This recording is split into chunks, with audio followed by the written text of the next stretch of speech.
നമ്മളിപ്പോൾ കണ്ട ആ വീഡിയോയിൽ വളരെ വേദനിപ്പിക്കുന്ന ഒരു സംഭവമാണ്. വന്യജീവികൾ വലിയ രീതിയിലുള്ള കാട്ടുതീ വന്നപ്പോൾ എങ്ങോട്ട് പോകണമെന്നറിയാതെ അന്താളിച്ച് ഓടി പരക്കം പാഞ്ഞുകൊണ്ടിരിക്കുന്ന ഒരു രംഗം. ശരിക്കും പലപ്പോഴും ഈ തീ ആളിക്കത്തി നിയന്ത്രണ വിധേയമല്ല എന്നുള്ള ന്യൂസുകളാണ് ഇപ്പോൾ കാണാൻ സാധിക്കുന്നത്. ഒരുപാട് സംവിധാനങ്ങൾ ഉപയോഗപ്പെടുത്തിയിട്ടും അത്യാധുനിക സംവിധാനങ്ങളെല്ലാം ഉപയോഗപ്പെടുത്തിയിട്ടും നിയന്ത്രിക്കാൻ പറ്റാത്തവണ്ണം തീ ആളിപ്പടർന്നുകൊണ്ടിരിക്കുന്ന ഈ സാഹചര്യത്തിൽ പലപ്പോഴും നമ്മളൊക്കെ പലപ്പോഴും ചിന്തിക്കുന്നത് അത് ദൈവത്തിൻ്റെ പടച്ചവൻ്റെ ഒരു അള്ളാഹുവിൻ്റെ ശാപമാണ്. അതുപോലെ തന്നെ പാവപ്പെട്ട കുഞ്ഞുങ്ങളെ കൊന്നൊടുക്കുന്നത് കൊണ്ടുണ്ടാവുന്ന അവൻ്റെ ശാപമാണ് എന്നൊക്കെ പറഞ്ഞുകൊണ്ട് നമ്മൾ പറയാറുണ്ട്. ഒരു പക്ഷേ നമ്മൾ അത് അങ്ങനെ തള്ളിക്കളയാൻ പറ്റില്ല. എന്നാൽ പോലും ഇങ്ങനെ തീ കത്തിക്കൊണ്ടിരിക്കുന്ന സാഹചര്യത്തിൽ നമ്മൾ അതിൻ്റെ പേരിൽ ഒരു ആനന്ദിക്കുവാനോ ആഹ്ലാദിക്കുവാനോ പാടില്ല. അവിടെ നമുക്കായ മുസ്ലിം ഉമ്മത്തിന് അതിൻ്റെതായ ചില നയങ്ങളുണ്ട്. ഒന്ന്, തീ എന്നുള്ള സംഭവം ആളിക്കത്തുമ്പോൾ ഒരു പക്ഷേ ആ രാജ്യം ഭരിച്ചുകൊണ്ടിരിക്കുന്ന ആളുകൾ മുമ്പ് പറഞ്ഞ പല കാര്യങ്ങളും പുതിയ പ്രസിഡന്റ് അധികാരത്തിൽ വരുമ്പോൾ ഉടനെ തന്നെ ചെയ്യുന്നത് അതെ ബന്ദികളെ മോചിപ്പിച്ചില്ലെങ്കിൽ നരകമാക്കി കളയുമെന്നൊക്കെ പറഞ്ഞ് പ്രഖ്യാപനം നടത്തി അതിൻ്റെ പിറ്റേ ദിവസം തന്നെയാണ് ഈ സംഭവം ഉണ്ടായെന്നൊക്കെ പലതിനോടും കൂട്ടി യോജിപ്പിക്കുമ്പോൾ ചില സാഹചര്യങ്ങളുമായിട്ട് കൂട്ടി യോജിപ്പിക്കുമ്പോൾ ചിലത് കാര്യങ്ങളുണ്ട്, ഇല്ല എന്ന് പറയാൻ പറ്റില്ല. പക്ഷേ ഇതെല്ലാം ഉണ്ടെങ്കിൽ പോലും നമ്മളെ സംബന്ധിച്ചിടത്തോളം ഒരിക്കലും അതിൻ്റെ പേരിൽ ആനന്ദിക്കാൻ പാടില്ല. ഒന്ന്, വന്യജീവികളാൽ നിരപരാധികളായ വന്യജീവികൾ, ഇതുപോലെയുള്ള ജീവികൾ ആ കാട്ടിൽ നിന്നും പരക്കം പാഞ്ഞു ഓടിക്കൊണ്ടിരിക്കുന്ന രംഗങ്ങൾ. അവർക്ക് ഭക്ഷണം കിട്ടുന്നില്ല, കുടിക്കാനുള്ള വെള്ളം കിട്ടുന്നില്ല, ജീവിക്കാനുള്ള ആവാസ വ്യവസ്ഥകളെ മുഴുവനും തരിപ്പണമാക്കി കളയുകയാണ്. മറ്റൊന്ന്, അവിടെ തീ കത്തിക്കൊണ്ടിരിക്കുമ്പോൾ നല്ലവരായ ആളുകൾ ഇതെല്ലാം അതിൽ പെട്ടുപോകുന്നുണ്ട്. ഈ ഒരു സാഹചര്യങ്ങളെല്ലാം മനസ്സിലാക്കിക്കൊണ്ട് ഒരിക്കലും നമ്മൾ അതിനെ ഒരു ആനന്ദമാക്കിയിട്ടോ ആഹ്ലാദമാക്കിയിട്ടോ എടുക്കാൻ പാടില്ല.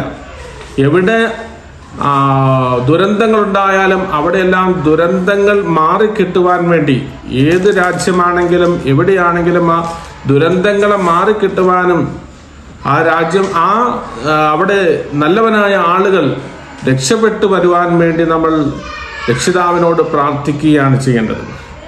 ഇപ്പം നമുക്കറിയാം, ഒരു കാരണവശാലും ഒരു രാജ്യത്തെ കീഴടക്കാൻ അങ്ങനെ സാധിക്കില്ല. പ്രത്യേകിച്ച് സ്വാതന്ത്ര്യത്തിന് വേണ്ടി ആത്മാർത്ഥമായി പോരാടുന്ന ഒരു പ്രസ്ഥാനത്തെ, ഒരു രാജ്യത്തിനെ കീഴടക്കാൻ ഒരിക്കലും സാധിക്കില്ല. ഇസ്രായേൽ എന്ന് പറയപ്പെടുന്ന രാജ്യം ആയുധ ശേഖരണത്തിൽ, ആയുധ ശക്തിയിൽ ലോകത്തെ വമ്പൻ രാഷ്ട്രങ്ങളുടെ പട്ടികയിലുള്ള ഒരു രാജ്യം. ആ രാജ്യം 24 മണിക്കൂർ കൊണ്ട് വളരെ കുറഞ്ഞ വിസ്തീർണതയിൽ കിടക്കുന്ന ഗാസ എന്ന് പറയപ്പെടുന്ന സ്ഥലത്തേക്ക് പാഞ്ഞു കയറി എല്ലാം തീർത്ത് 24 മണിക്കൂർ കൊണ്ടെല്ലാം തീർത്ത് കളയുമെന്നൊക്കെ വീരവാദം മുഴക്കി. എന്നിട്ട് 1.5 വർഷം കഴിഞ്ഞു. അവർക്ക് എന്താണ് അവിടെ ചെയ്യാൻ സാധിച്ചത്? നിരപരാധികളായ കുഞ്ഞുങ്ങളെ, ഒരുപാട് കുഞ്ഞുങ്ങളെയും സ്ത്രീകളെയൊക്കെ കൊന്നൊടുക്കാൻ കഴിഞ്ഞു. കുറെ പാർപ്പിട സമുച്ചയങ്ങളും നിരപരാധികളായ ആളുകളെയൊക്കെ വധിക്കാൻ കഴിഞ്ഞു. വലിയ മാരകമായ ബോംബുകളെല്ലാം വർഷിപ്പിച്ചുകൊണ്ട് കുറെ കെട്ടിടങ്ങളും കുറെ മനുഷ്യരെയൊക്കെ കരിക്കാൻ സാധിച്ചു എന്നതിനപ്പുറമായിട്ട് അവർ ഉദ്ദേശിച്ച ഒരു ലക്ഷ്യവും അവിടെ നേടാൻ സാധിച്ചില്ല. ഒരു ബന്ദിയെ പോലും അവർക്ക് സ്വസ്ഥമായിട്ട് അവരുടേതായ ശക്തി ഉപയോഗിച്ചുകൊണ്ട് മോചിപ്പിക്കാൻ പറ്റിയില്ല. അവസാനം തമ്മിൽ ധാരണയായിട്ട് മധ്യസ്ഥ ശ്രമത്തിലൂടെ അത് പരസ്പരം ബന്ദികളെ മാറിയെടുക്കുന്ന ഒരു പ്രക്രിയയിലേക്ക് വരുന്നത്. അത് 33 പേർക്ക് 1000-ഓളം പേരെ തിരിച്ചു കൊടുക്കണം. ഇങ്ങനെയുള്ള വ്യവസ്ഥയിലാണ് ശരിക്കും അടിയറവ് വെച്ചു എന്ന് പറയാൻ പറ്റും. അപ്പൊ ഇതിലെല്ലാം മനസ്സിൽ നമ്മൾ ജീവിക്കേണ്ടത് നമ്മളായിട്ട് ജീവിക്കണം. നമുക്കൊരു പ്രത്യയശാസ്ത്രമുണ്ട്, ദൈവികമായ പ്രത്യയശാസ്ത്രം. ആ പ്രത്യയശാസ്ത്രത്തിൽ നമ്മളോട് കൽപ്പിച്ചിരിക്കുന്നത് എന്താണോ അതനുസരിച്ച് ജീവിക്കുക.